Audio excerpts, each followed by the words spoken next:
Hello everyone, this is the second lecture of OCF open channel flow. हम last lecture में type of channel और flow पढ़ चुके हैं। Now we are going to discuss about some important equation in OCF। First we are going to discuss about momentum equation. आप देख रहे हैं मैंने यहाँ पे एक डायग्राम बनाया है विद अ कंट्रोल सेक्शन। ये हमारा कंट्रोल सेक्शन है with a bed slope with theta.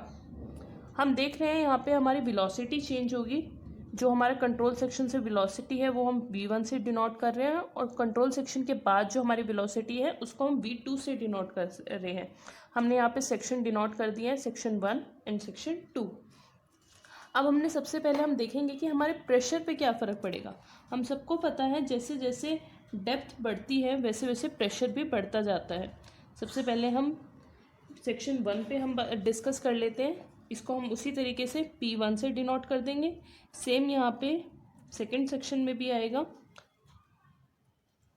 That would B P2। अब हमारा नेक्स्ट क्वेश्चन पुट होता है कि हमारा सेक्शन का क्या फ़र्क पड़ता है। उसका कुछ ना कुछ वेट भी होगा। जो हमारा इधर साइड जा रहा है वेट जो है हमारा है W cos थीटा, क्योंकि हमारा एंगल से बन रहा है, और जो हमारा यहाँ पे हॉरिजॉन्टल बनेगा वो सेक्शन थीटा इंटू होगा।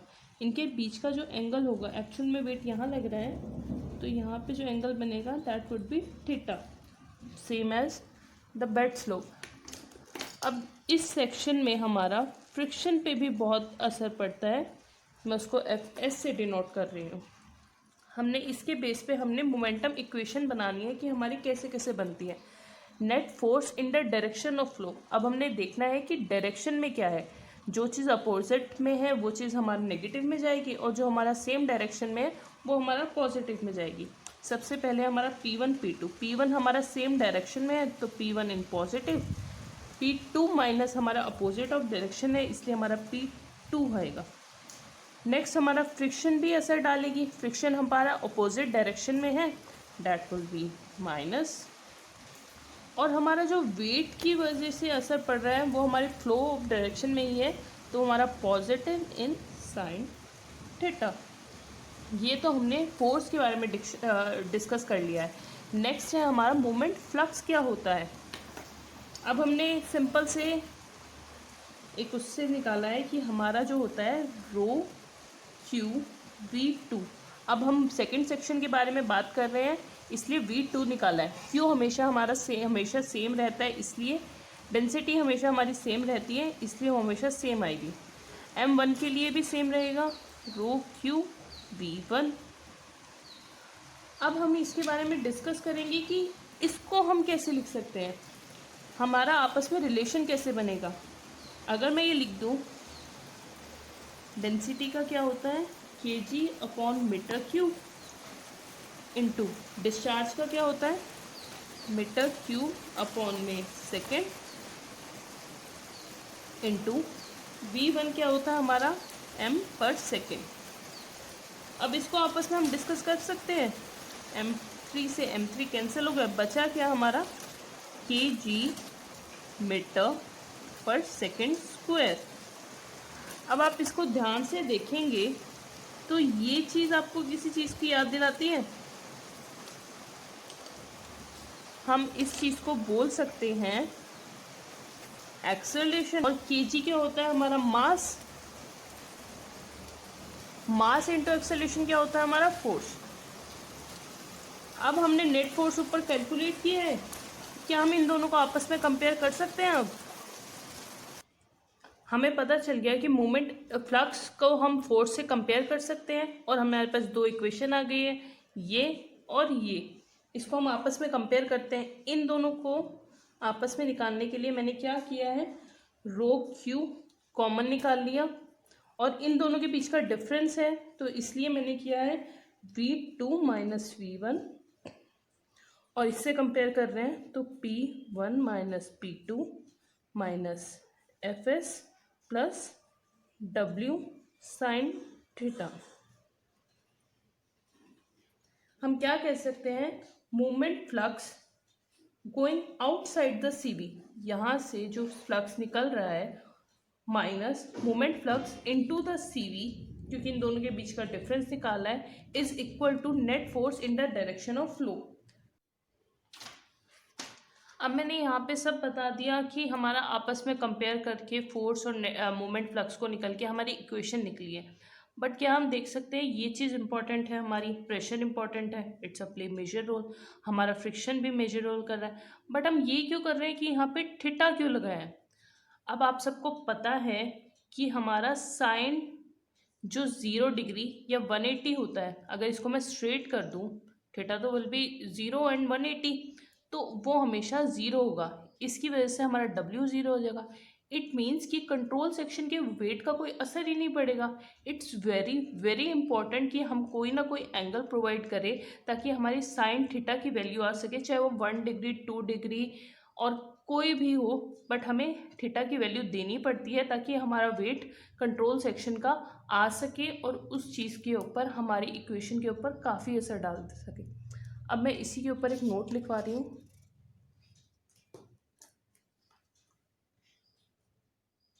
In the analysis of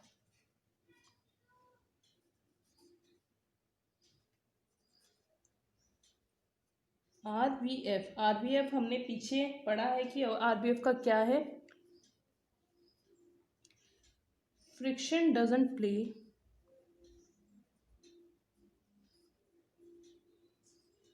important role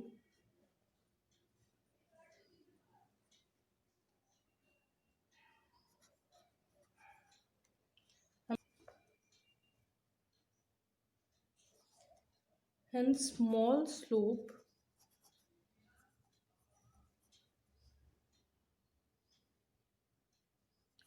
of bed RBF analysis is done। मैंने जो आपको अभी बताया कि बेड स्लोप क्यों इम्पोर्टेंट है उसी के बारे में बताया। ये note sine theta will be 0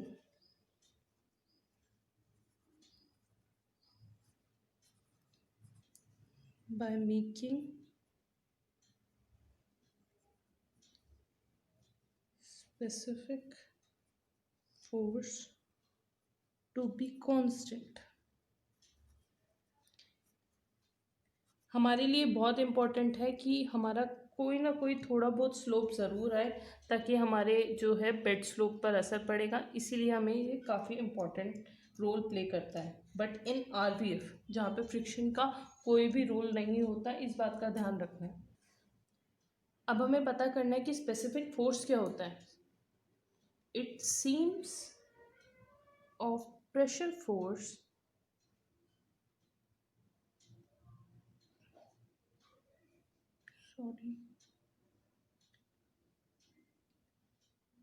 and momentum equation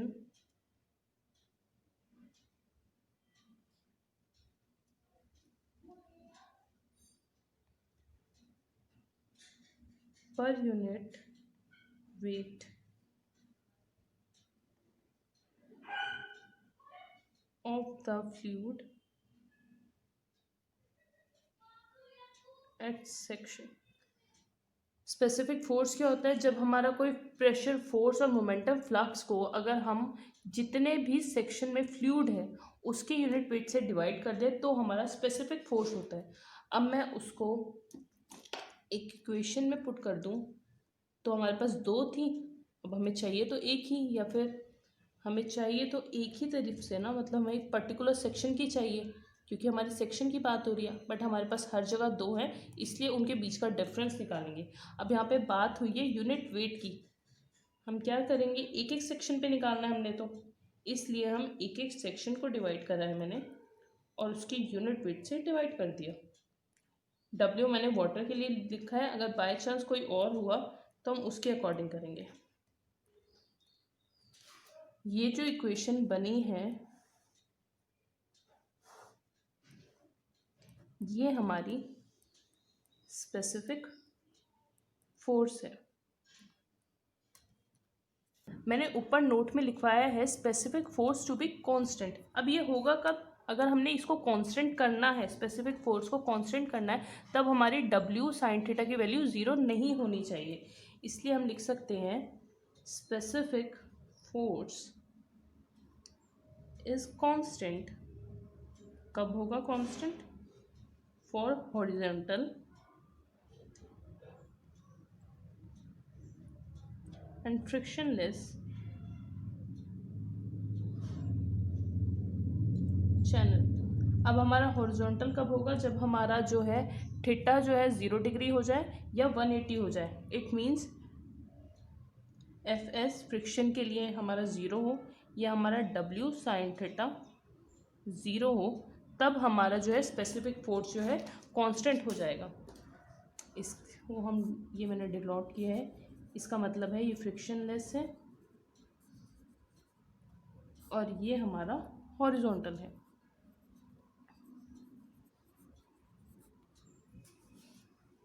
अब हम अपने नेक्स्ट टॉपिक पे बढ़ते हैं, that is specific force and depth. अब हमें पता करना है कि हमारा जो है स्पेसिफिक फोर्स और डेप्थ का क्या रिलेशन बनता है।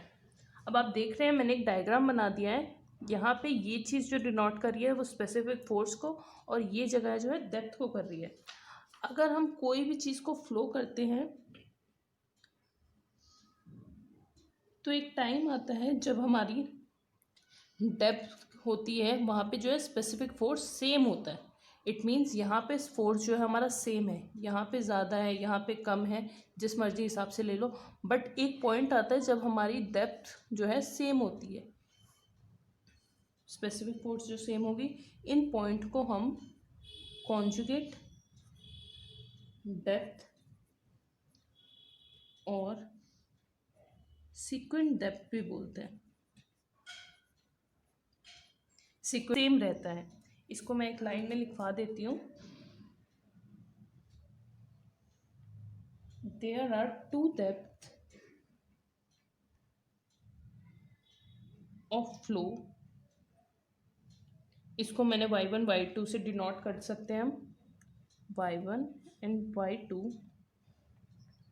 विच yield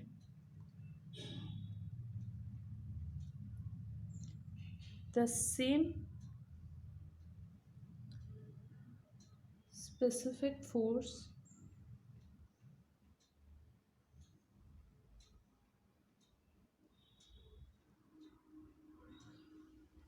these depths are called conjugate and sequent depth। जो चीज़ मैंने बोली है वही बता दी है कि कोई दो डेप्थ होती है जहाँ पे हमारा स्पेसिफिक फोर्स सेम होता है, उसको हम कॉन्जुगेट डेप्थ या सीक्वेंस डेप्थ बोलते हैं। उसको हम y1 और y2 से डिनोट करते हैं। इस चीज़ के आपको आगे जाके क्वेश्चंस मिलेंगे जिससे आपको काफ़ी ज़्यादा इजी रहेगा। अब मैंने आगे टॉपिक लिखा हुआ है रिलेशन बिटवीन क्रिटिकल डेप्थ और कॉन्जुगेट डेप्थ। अब हमारी एक पॉइंट आता है जहाँ पे हमारा जो फ्लो है वो क्रिटिकल हो जाता है और उसका रिलेशन क्या बनता है इन डेप्थ के। तो इसको मैंने एक सिंपल से फॉर्मूले से बता देती हूँ। वाई सी मतलब critical depth, cube will be y1 y2 y1 plus y2 divided by 2। अगर हमारा फ्लो क्रिटिकल हो तब कैसा होता है, हमारे फोर्स पे क्या असर पड़ता है? जो स्पेसिफिक फोर्स होता है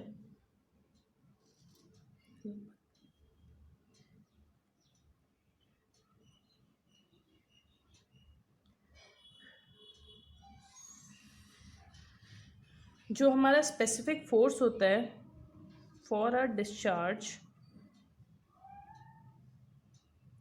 इज मिनिमम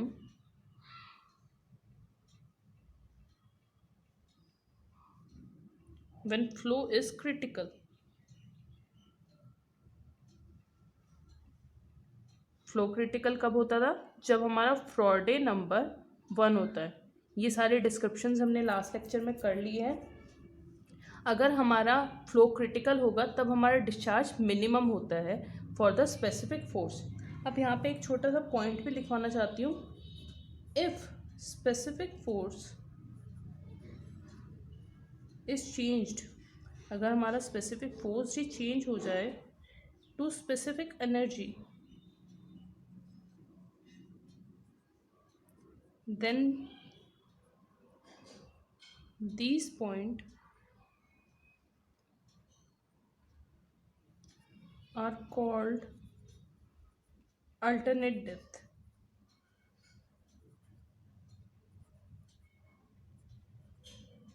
हम ये कह सकते हैं कि अगर जब हमारा स्पेसिफिक फोर्स जो है स्पेसिफिक एनर्जी में चेंज हो जाता है, तब हमारी कॉन्जुगेट और सीक्वेंस डेप्थ जो होती है उसको हम अल्टरनेट डेप्थ बुला देते हैं। अब हम अपने नेक्स्ट टॉपिक पे पढ़ते हैं, दैट इज़ एनर्जी इक्वेशन। यहाँ पे हमने पीछे बात कर ली है कि हमारी स्पेसिफिक एनर्जी क्या होती है, बट उससे पहले हमें पता करना होगा कि हमारी एनर्जी इक्वेशंस क्या होती हैं। मैंने यहाँ पे ऑलरेडी एक डायग्राम बना रखा है, इसको अगेन हम स्पेसिफाई कर देते हैं। ये हो गया हमारा सेक्शन 1 और ये हो गया हमारा सेक्शन 2। अब हमारा सेक्शन 1 पे ये जो एरिया है इसको हम Z1 से डिनोट कर देते हैं, ये वाला हम Z2 से डिनोट कर देते हैं।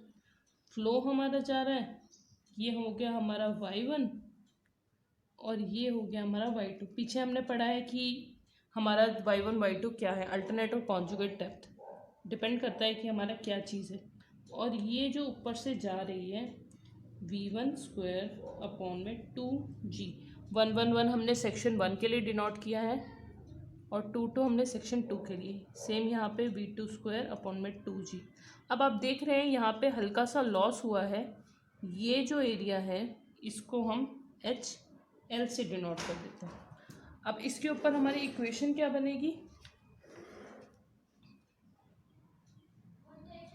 एनर्जी इक्वेशन एट 1 and 2, मतलब सेक्शन 1 और 2 पे क्या बनती है, क्या करेंगे, वही सेम चीज़ हो जाएगी, Z1 Y1 plus V1 square upon में 2G। ये चीज़ तो हमने सारी इकट्ठी लिख दी है। अब इक्वेट करेंगे सेकंड सेक्शन से, Z2 plus Y2 plus V2 square upon में 2G प्लस HL। अब मेन क्वेश्चन पुट होता है कि हमारी ये सब चीज़ें है क्या। Z1 को हम डाटम हेड बोल रहे हैं, डाटम हेड मतलब उसकी हमारी नीचे से कितनी हाइट पे है। और जो हमारा Y1 है इसको हम प्रेशर हेड बोलते हैं। हमने फ्लूइड मैकेनिक्स में प्रेशर हेड के बारे में बहुत कुछ पढ़ा है। इसको हम क्या बोलते हैं, P अपॉन में रो G, प्रेशर अपॉन में डेंसिटी इंटू ग्रेविटी। और इसको हम क्या बोलते हैं, इधर साइड लिख रही हूँ मैं ताकि थोड़ा सा मैशअप ना हो, it is our velocity head. But is HL, हमारा कुछ ना कुछ लॉस हुआ है डिस्टेंस की वजह से, कुछ फ्रिक्शन लॉस हो सकता है या फिर कोई भी साइड में हमारा कोई ऑब्स्ट्रक्शंस आ गए हैं, उसके लिए इसको हम कहते हैं हाइड्रोलिक लॉस। हमने सारा कुछ पढ़ लिया कि हमारा एनर्जी इक्वेशन क्या है, उसका फॉर्मूला क्या है, बट हमने लास्ट में क्या डिस्कस किया था, स्पेसिफिक एनर्जी किससे चेंज हो रही थी, स्पेसिफिक फोर्स से। अब मेन क्वेश्चन पुट हो रहा है, हमने यहाँ पे कहीं पे एक स्पेसिफिक एनर्जी तो पढ़ी नहीं है, तो इसका एक फॉर्मूला है स्पेसिफिक एनर्जी क्या होती है, that is Y plus V square upon में 2G। इट मीन्स ये जो एरिया होता है ना, डाटम को अगर हम ज़ीरो कंसीडर कर ले या फिर हमारा वो किसी वजह से हम कंसीडर नहीं कर रहे हैं, तो इस चीज़ को स्पेसिफिक एनर्जी बोलते हैं। यहाँ पे pressure head plus velocity head,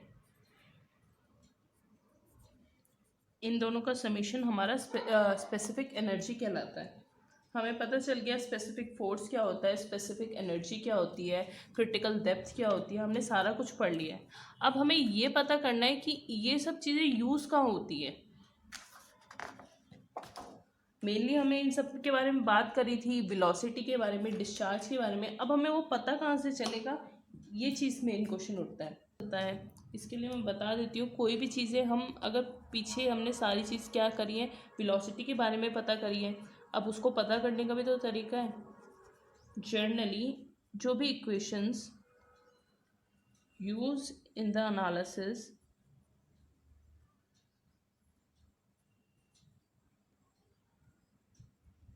in open channel flow, it means ये जो भी मैं वेलोसिटी या डिस्चार्ज निकालने के लिए यूज़ कर रही हूँ वो हमारी सिर्फ ओपन चैनल फ्लो में हम कंसीडर करते हैं।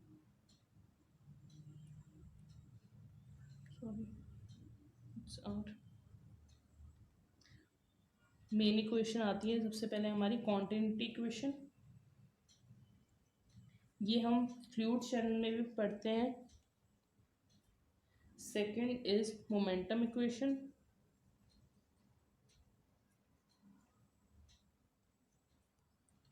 थर्ड है एनर्जी इक्वेशन। ये सारी equation continuity equation. Open channel flow में हम तीन इक्वेशंस का यूज़ कर रहे हैं, continuity, momentum and energy equation. इस तीनों में हमें कहीं ना कहीं वेलोसिटी या डिस्चार्ज का हमें यूज़ मिल रहा है, बट मेन पॉइंट आता है कि हम वेलोसिटी और डिस्चार्ज को पता कैसे करें कि अगर हमें ना दिया हो।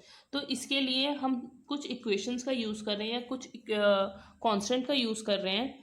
फर्स्ट हम डिस्कस करते हैं चीज़ी कॉन्स्टेंट, इसको हम डिनोट करते हैं सी से। वेलोसिटी निकालने का इसका सिंपलेस्ट फॉर्मूला है, that is C R and S in the under root. C हमारा कांस्टेंट हो गया, चीज़ी कांस्टेंट, बी हमारा वेलोसिटी, आर और हमारा एस क्या होता है, एस जो होता है हमारा एनर्जी स्लोप होता है।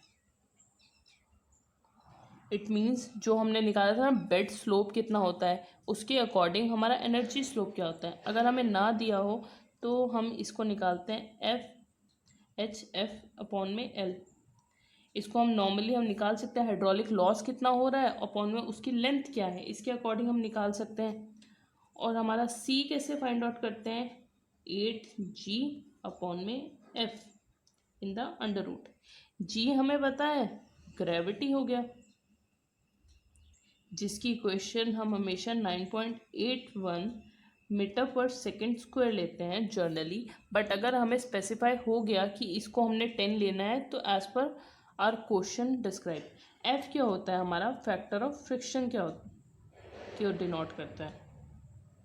ध्यान रखना कि हमारा कोफिशिएंट ऑफ फ्रिक्शन और फैक्टर ऑफ फ्रिक्शन में डिफरेंस होता है।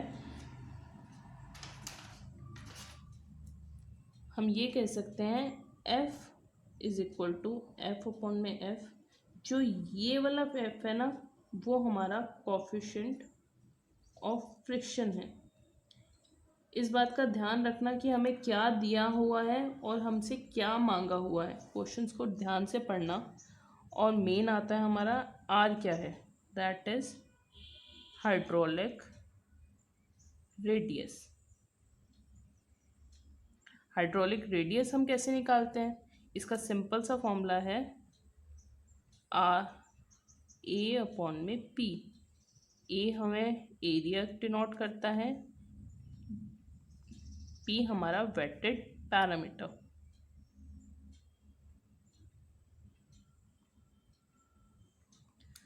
एरिया को अगर हम वेटेड पैरामीटर से हम डिवाइड कर देते हैं तो हमें आर मिल जाता है। अब नॉर्मल सी बात है, अगर आपको कुछ भी नहीं दिया हुआ, आप हमें पता करना होगा कि उसका एरिया क्या है, वेटेड पैरामीटर क्या है, आप अब उसके लिए आर निकाल देंगे। बचा क्या, एस से हम क्या निकाल देंगे, एच एफ अपॉन में एल, मतलब हाइड्रोलिक लॉस कितना है अपॉन इट्स लेंथ, किस लेंथ पे हमने निकालना है, उससे हमें एस भी पता चल गया। अगर हमें सी भी नहीं दिया हुआ है, सी के लिए हम फॉर्मूला लगाएंगे 8 × g अपॉन में एफ अपॉन में all over the under root. G हमें पता है, एफ हमें पता है, उसको अंडर रूट में करें। अगर बाय चांस हमें एफ भी ना दिया हो तो कोफिशिएंट ऑफ फ्रिक्शन की हेल्प से हम एफ निकालेंगे और सी निकल जाएगा। इन आपस में इन फॉर्मूले में पुट करना है और हमारी वेलोसिटी पता चल जाएगी। इसके थ्रू हम वेलोसिटी पता कर लेते हैं। Next moving to the next equation, that is Manning equation. ये हमने कई बार फ्लूइड मैकेनिक्स में भी पढ़ा है कि मैनिंग इक्वेशन क्या होती है। ये सेम एज इट इज़ हम ओसीएफ में यूज़ करते हैं। v is equal to n/1/n r⁻²/3 s⁻½ ये चीज़ हमारा हो गया वेलोसिटी निकालने के लिए। यहाँ पे ये हमारा वेलोसिटी का फॉर्मूला है और ये हमारा डिस्चार्ज का। हम सबको पता है कि डिस्चार्ज और वेलोसिटी का रिलेशन कैसे निकालते हैं, Q is equal to AV। अगर हम दोनों साइड मल्टीप्लाई करें, यहाँ पे A से मल्टीप्लाई कर दें और यहाँ पे भी A से मल्टीप्लाई कर दें, तो हमारा A इंटू वी क्या हो गया, हमारा Q। यहाँ पे हम कुछ बन नहीं रहा तो A से मल्टीप्लाई कर दिया, तो सिंपली हमें पता चल गया कि Q से कैसे निकाला है। N हमारा क्या होता है, N इज मैनिंग कांस्टेंट। पीछे अभी हमने डिस्कस किया है कि R कैसे निकलेगा, S कैसे निकलेगा, ये सब हमें पता चल गया। अब मेन क्वेश्चन आता है वही बात, N कैसे निकालेंगे।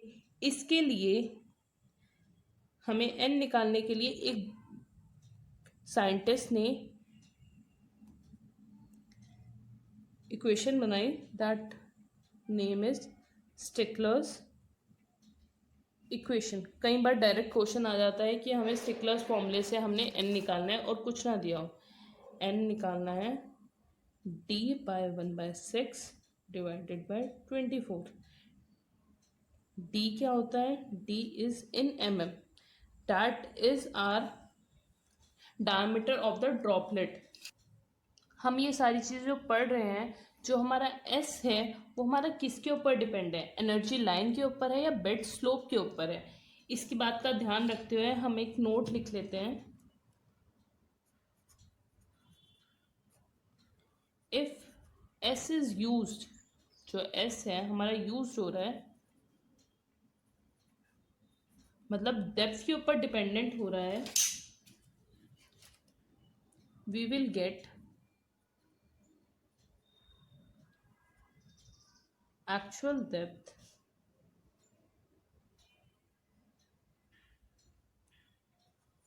Of flow.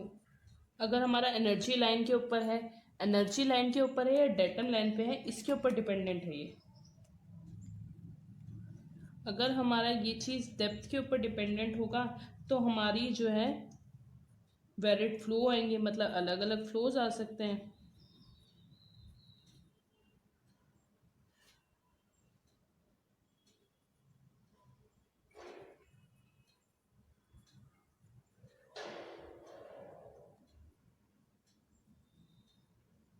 और वो इतना अफेक्ट नहीं करते हैं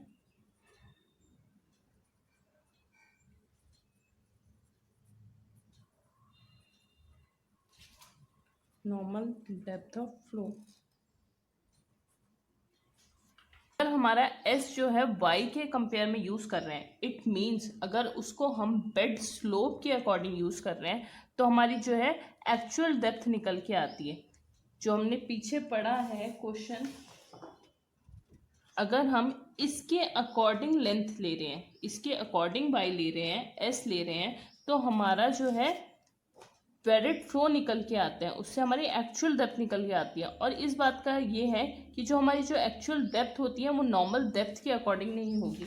इट मीन्स अगर हमारी ये चीज़ है, इसके अकॉर्डिंग ले रहे हैं, बेड स्लोप के अकॉर्डिंग ले रहे हैं, तो हमारी नॉर्मल डेप्थ निकल के आएगी। इट मीन्स हमारी ये जगह है तो यूज़ ही नहीं होगी, it means energy equation use नहीं हो पाएगी।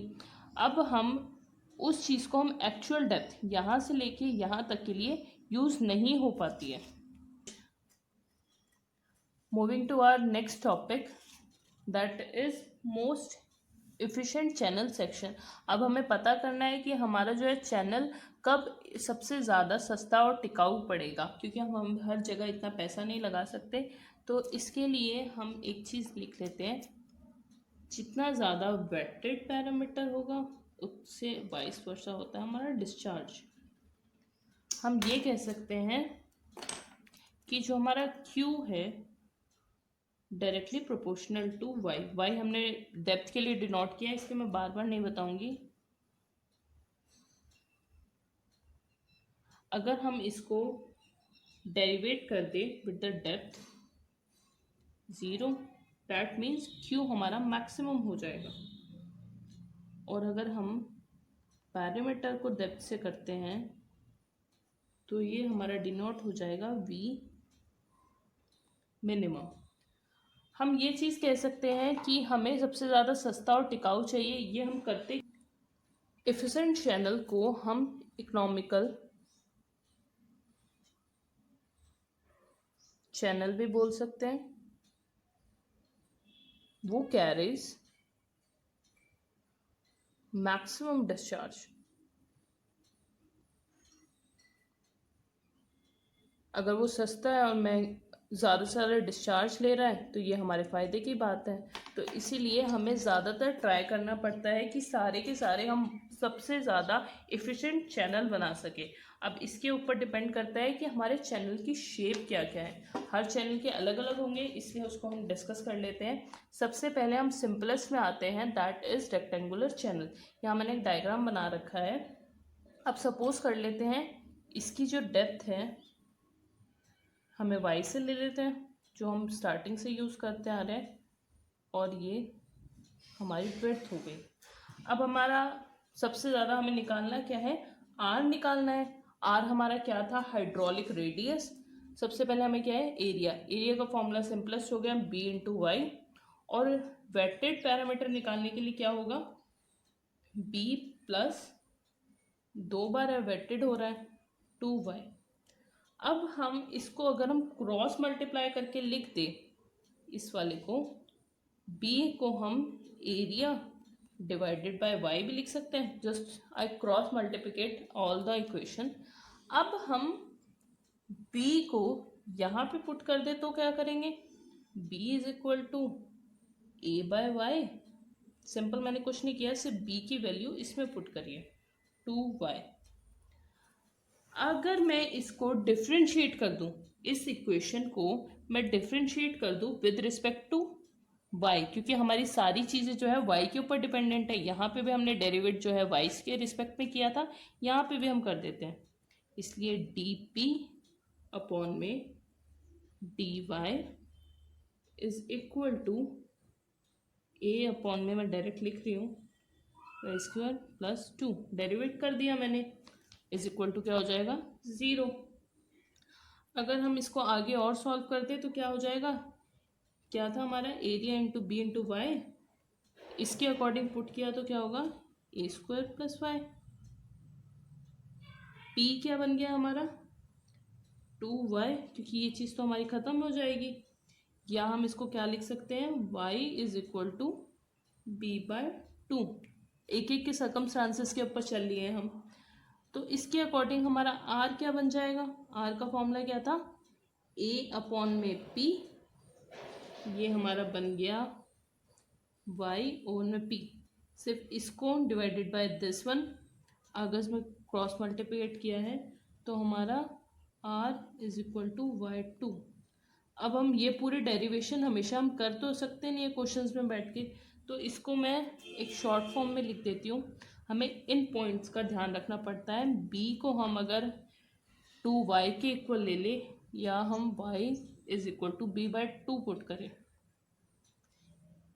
और r को हम y बाय 2 पुट करें, तो ये जो चीज़ बनती है ये हमारी इफ़िशिएंट।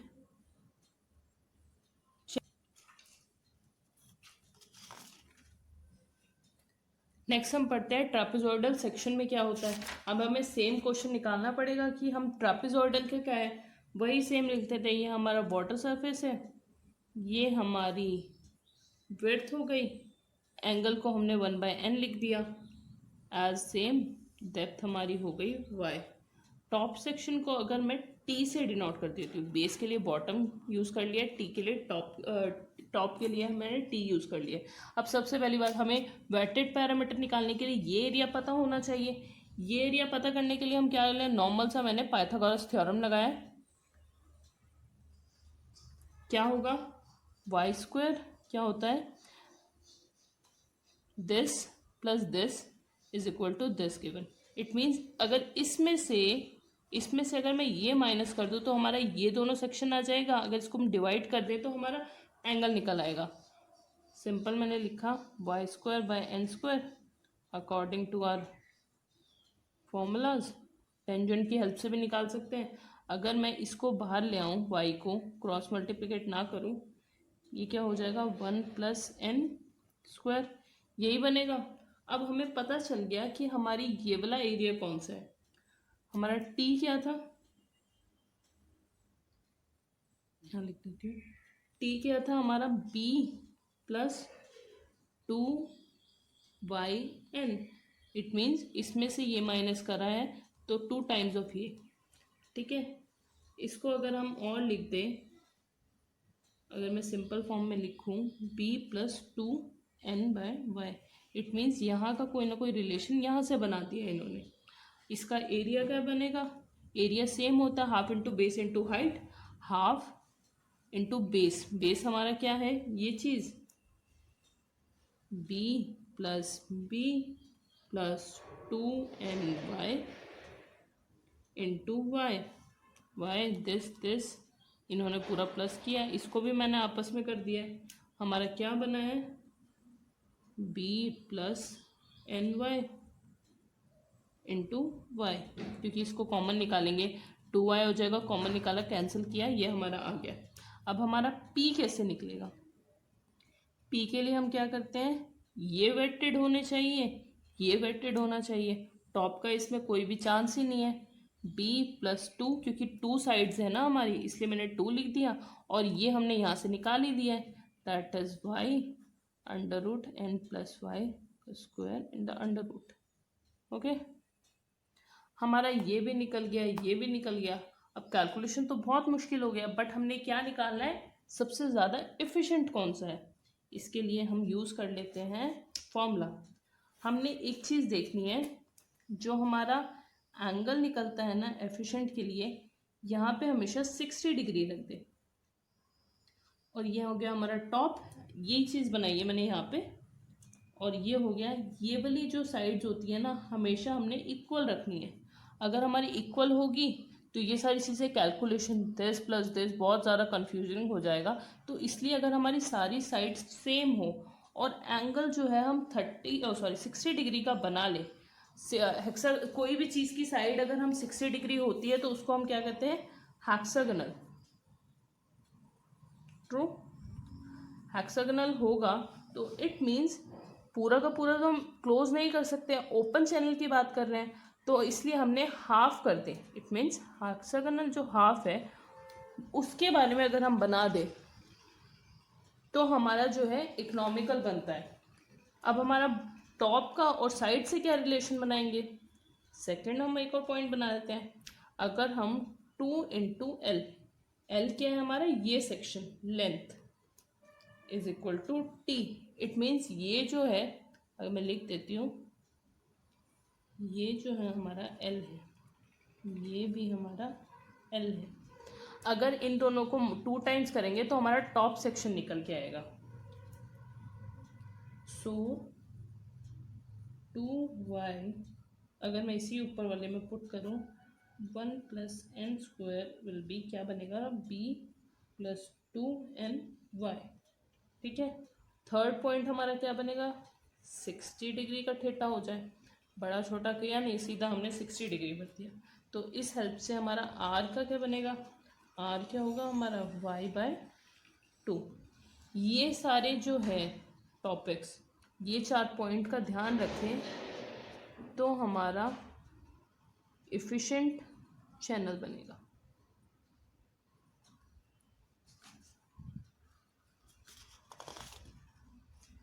हमारे जो है चैनल जो होते हैं, सेक्शन जो होते हैं, हमारा ट्रायंगुलर भी होता है। ट्रायंगुलर में क्या कर सकते हैं, अब अगेन वही बात आ गई है, यहाँ पे एंगल हमने दे दिया 45, इट मीन्स यहाँ का भी 45 होगा, जो बीच का होगा उसको हम 60 डिग्री ले लें, 180 बन जाएगा। इसको हम क्या कहते हैं, एपेक्स एंगल। अगेन डेप्थ को हमने y से डिनोट कर दिया, और जो एंगल बनता है वही 1/n के अकॉर्डिंग ले लिया है। okay. अब इसके अकॉर्डिंग हमारा जो है थीटा जो है 90 डिग्री है, एपेक्स एंगल है, तो हमारा 90 डिग्री बनेगा।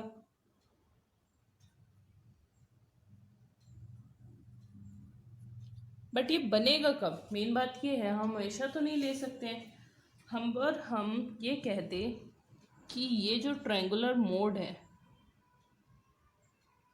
45 डिग्री बन रहा है, ये अगर n है, ये 1 है, ये चीज़ कितनी होगी?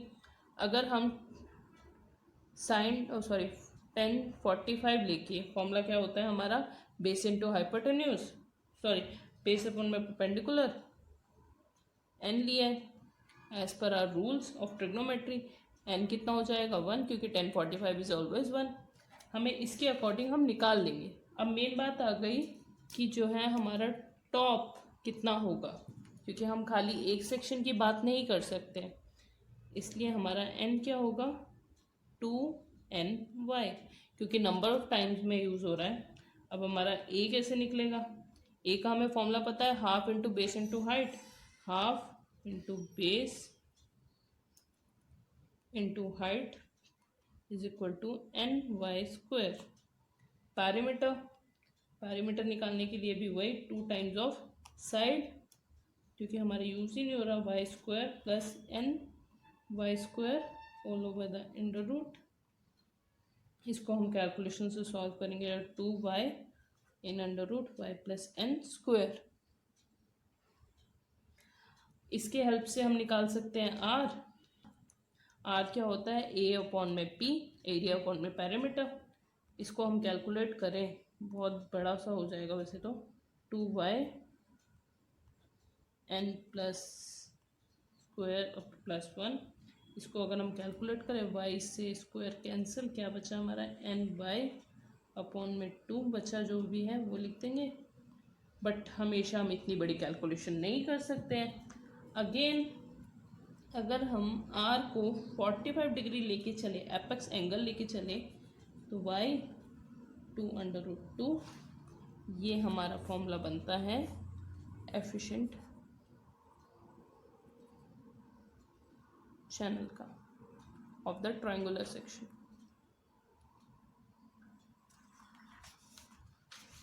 मैंने यहाँ पे सारा कुछ डिस्कस कर लिया है कि हमारा कैसे कैसे एफिशिएंट चैनल बनता है, बट हमारा कुछ अलग अलग अजम्पशंस भी हैं, इसलिए ऊपर एक नोट लिखवा देती हूँ।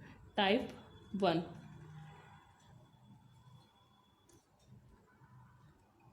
चैनल सेक्शन कैसे होंगे? अगर मैं कहूँ हमारा रेक्टेंगुलर चैनल है, ये हमारा रेक्टेंगुलर चैनल है, ये हमारा वाटर सरफेस फ्लो हो रहा है, यहाँ पे y जैसे जैसे बढ़ेगा, इसमें हमारी जो है विड्थ जो है कांस्टेंट रहती है।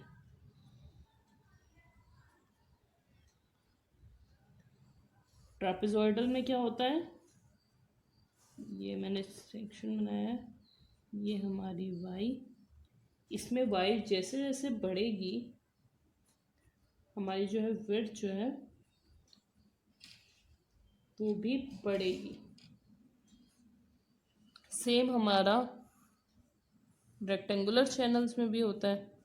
ये हमारा y वाटर सरफेस, y जैसे जैसे बढ़ेगा विड्थ भी बढ़ती रहेगी। अब देख रहे हो, इसमें तो हमारा स्ट्रेट है, अगर हमारी y हमारी बढ़ेगी तो वो चीज़ तो सेम रहेगी। ट्रापेजॉइडल में क्या होगा, ऐसे ऐसे बढ़ रहा है। अब देख रहे हो, अगर मैं इसकी हाइट बढ़ा रही हूँ तो इसमें भी तो चेंज आ रहा है, विड्थ बढ़ रही है। सेम हमारा रेक्टेंगुलर में है, अगर मैं इसकी हाइट बढ़ाऊंगी तो ये चीज़ बढ़ेगी, बट कई बार ऐसा नहीं होता है, इसीलिए टाइप 2 के चैनल सेक्शन कौन से होते हैं। इसके अलावा भी सेक्शंस होते हैं, आपने कभी देखे होंगे, मैं डबल टाइम लिख रही हूँ, सॉरी।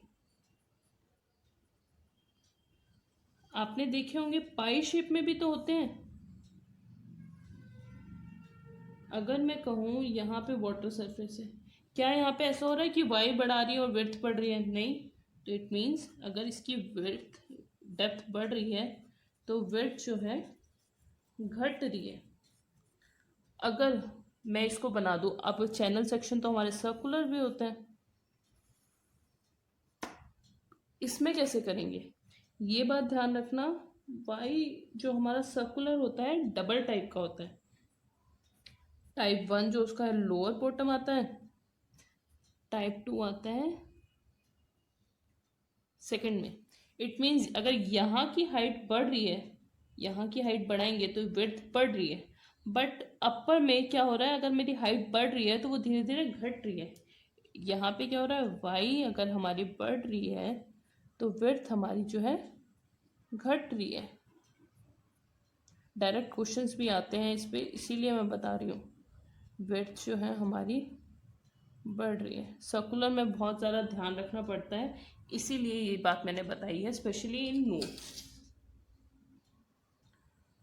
हमने काफ़ी सारी इक्वेशंस के बारे में डिस्कस कर लिया है। मोमेंटम हो गया, Chezy formula, Manning formula, energy equation. अब इस बेस पे आगे हम एक क्वेश्चन कर लेते हैं कि हम कैसे कैसे क्वेश्चन आ सकते हैं। अब क्वेश्चन पढ़ लेते हैं। A rectangular open channel needs to be designed to carry the flow 2.0 meter cube per second under uniform flow conditions. The Manning roughness constant is 0.018. The channel should be such that the flow depth is equal to the half of the width. उन्होंने बता दिया कि width और depth का relation कैसा है. Frodde number is equal to 0.5 and bed slope of the channel to be provided is. Options उन्होंने दे दिए, कई बार ऑप्शंस ना आए तो भी हम ये क्वेश्चन इजीली कर सकते हैं। हमें बता दिया कि सबसे पहले रेक्टेंगुलर चैनल है। ओके, हमें पता है कि रेक्टेंगुलर चैनल का डिज़ाइन कैसे करते हैं। उन्होंने मीटर क्यूब पर second, it means it is a discharge, हमने क्यू वाला फॉर्मूला निकालना है।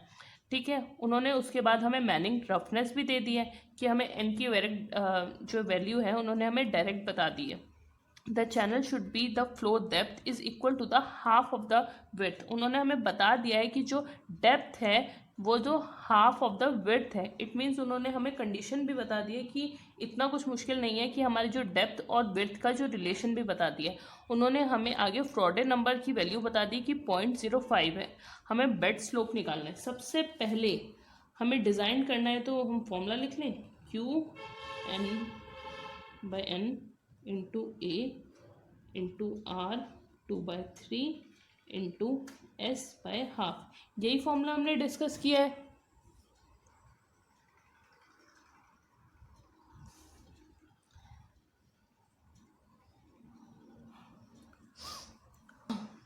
मैनिंग इक्वेशन का हमें फॉर्मूला पता है कि n by N into A into R into 2/3 S की पावर हाफ। हमें पता है, हमें n दे रखा है, q दे रखा है, हमें s निकालना है। r के लिए क्या होता है, r का फॉर्मूला हमारा क्या होता है, एरिया अपॉन में पेरीमीटर। अब हमें वो कैसे निकालें। और इसमें एक और चीज़ उन्होंने बता रखी है, जो डेप्थ की और विड्थ की क्या इक्वेशन है, जो विड्थ है वो 2 टाइम्स ऑफ, ये चीज़ उन्होंने हमें बता दी है। अब हमें क्या निकालना है, ए निकालना है और पी निकालना है, बट हमें वो भी कैसे पता चलेगा। अब हमें एक चीज़ इन्होंने और बता दी है कि फ्रॉडे नंबर दे रखे हैं। हमने लास्ट लेक्चर में डिस्कस किया था फ्रॉडे नंबर के बारे में। फ्रॉडे नंबर क्या होता है, v अपॉन में g by Y in the under root. हमारा y क्या होता है, a अपॉन में t। अब हमारे पास कुछ भी नहीं है यहाँ पे, हम कैसे, बट हमें इस इक्वेशन में हमें v की नहीं, हमें v की नहीं q की वैल्यू चाहिए। तो हम क्या कर सकते हैं, v हमारा क्या हो जाएगा, अगर दोनों जगह हम a से कैलकुलेट कर दें, एरिया g इंटू वाई। अब हम यहाँ पे क्या कर सकते हैं, y हम कैसे निकालें, ऊपर हमने डिस्कस कर लिया है, बी वाई ओवर में y is equal to Y. ये हमने इस वैल्यू से निकाल दिया ना, टॉप विड्थ की, और हमने y की इक्वेशन से हमने ये भी निकाल दिया। अब हम इस फॉर्मूले में पुट कर सकते हैं 0.05, क्योंकि हमें ऑलरेडी गिवन है वो चीज़ 0.5। q हमारा गिवन है 2। एरिया हम कैसे निकाल सकते हैं, एरिया हमें निकाल सकते हैं इसके हेल्प से। तो हमने लिख दिया 2y²। एरिया के लिए फॉर्मूला क्या था, अगर हम देखें, एरिया के लिए हम क्या लिख सकते हैं, b इंटू वाई होता है। अब हमें पता है b क्या है, हमने b की जगह मैंने 2y लिख दूँ और y की जगह y, that will be 2y²। इसको मैंने यहाँ पुट कर दिया है। g की वैल्यू हमारी जो हमेशा रखते हैं वही रखते हैं हम, 9.81 इंटू वाई। वाई हमें अभी भी नहीं पता क्या है, इसलिए y को y डिस्कस। इसको हम क्या करें, 2 से 2 कैंसिल हो जाएगा, आगे हमारे पास कुछ है नहीं, y तो हमने निकालना ही है। अब यहाँ पे भी स्क्वायर अंडर रूट बहुत ज़्यादा दिक्कत है। अगर हम इस पूरी इक्वेशन को स्क्वायरिंग बोथ साइड कर दे तो हो सकता है यहाँ का स्क्वायर डबल हो जाएगा और अंडर रूट हट जाएगा। तो हमारा क्या बचा, 0.5 इधर साइड था, 1 सेकेंड, y की पावर 5, y की पावर 5 कैसे बनी है हमारी, अगर मैं यहाँ का ये 4 हो जाएगा, ये खुल जाएगा, 1 रह जाएगा, 4 इंटू 5 बेस है सेम है तो ऐड कर दिया, 4 + 1 5, y की पावर 5। ऊपर हमारा ऑलरेडी कट गया था, स्क्वायर करा तो 1 का 1 ही रहेगा, और नीचे हमारा क्या था 0.5 का, ये चीज़ हमने स्क्वायर में कर दिया था तो इसलिए एज इट इज़ रहा, और इस चीज़ को हम नीचे ले गए, ये चीज़ यहाँ ले गए, तो दैट वुड बी 0.25। इसको हम अगर कैलकुलेट करें, y कैलकुलेशन में पहले ही कर रखी है, तो दैट विल बी 0.836 मीटर। हमारे पास सब कुछ आ गया है, हमारे पास सब कुछ आ गया है, तो इस फॉर्मूले में पुट कर सकते हैं। पुट करते हैं, q की वैल्यू हमारे पास 2.0 दे रखी थी, is equal to 1/n, 1/n की वैल्यू, n की वैल्यू हमारे पास ऑलरेडी है, इनटू एरिया। एरिया के लिए हमने क्या निकाला था, 2y², 2y की वैल्यू हमारे पास ऑलरेडी है 3.36 का स्क्वायर, इनटू अब हमने वहाँ पे निकालना है r की वैल्यू। r की वैल्यू के लिए हमने ऑलरेडी देखा था कि क्या होता है, 3.6/2, वैल्यू क्या थी 2/3 लिखेंगे, इनटू s की पावर हाफ। हमने निकालना है क्या है, यही निकालना है।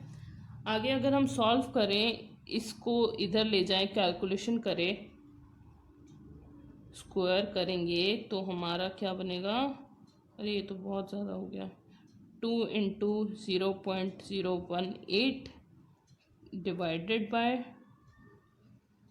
2 इंटू 0.36 का स्क्वायर इंटू 36/2 की पावर 2/3। अगर हम इन सबको कैलकुलेट करें, इन सबको आपस में देखें, तो s की पावर आ जाएगी हमारी, s हाफ था, सॉरी, s हाफ, इसको हम करें तो ये आ जाएगा हमारा 0.0461, s की वैल्यू हमारी 0.0021। ऑप्शंस में देख लें हम कि ये हमारे पास है 0.0021 ऑप्शन है हमारे पास, that answer will be B. हमारे पास इसी टाइप के क्वेश्चंस आते हैं, कभी हमसे स्लोप पूछ लेते हैं, कभी हमसे क्यू पूछ लेते हैं, कभी हमारे पास आर पूछने के लिए आ जाते हैं।